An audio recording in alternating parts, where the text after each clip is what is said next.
आता अनेक असं बोलतात की विलासराव असते तर काँग्रेसची महाराष्ट्रामध्ये अशी ते खरं आहे. अवस्था 100% का असं लोकांना अजूनही वाटतं की विलासराव असते तर काँग्रेसची एवढी दयनीय अवस्था झाली नसती? 100% त्यांनी काय केलं असं तुम्हाला काय वाटतं? सांगतो. एक तर तुम्हाला सांगितलं ग्रामपंचायतीपासून त्यांचा प्रवास सर्व महाराष्ट्राला माहिती आहे.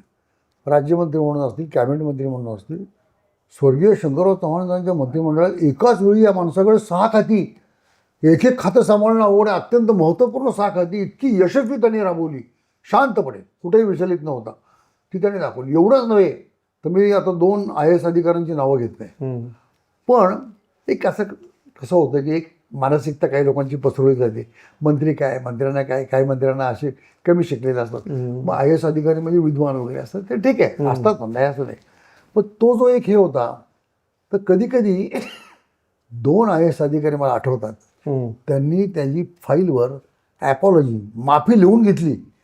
माझ्यासमोर ते विनवणी केली त्यांनी की हे करू नका पुढं. काही नाही म्हणाले. कसं होतं की गैरसमज लोकांचा असा होतो किंवा भासवलं जातं की मंत्र्यांना काही कळत नाही, अमुक नाही, आणि मग कोणत्याही एक लोकप्रतिनिधीचा अपमान जनतेमध्ये एक गैरसमज होतो. आणि ते जाऊ द्या, जे जनहिताचं नाही ते जर तुम्ही केलं असेल तर त्याच्यावर माझा हा रिमार्क आहे. आणि त्यात काही चूक असेल तर मला सांगा, म्हणजे नियमाप्रमाणे. आणि नियमाप्रमाणे मी केलं असल्यामुळे नियमाप्रमाणे तुम्ही लिहा ना, त्यात काही म्हणजे तुमच्या करिअरवर परिणाम होत नाही. लिहून घेतली होती माफी त्याच्याकडे लिहून घेतली फाईल, लिहून घेतली म्हणजे फाईलवर. हो फाईलवर. हे आम्ही चुकलोय बरोबर.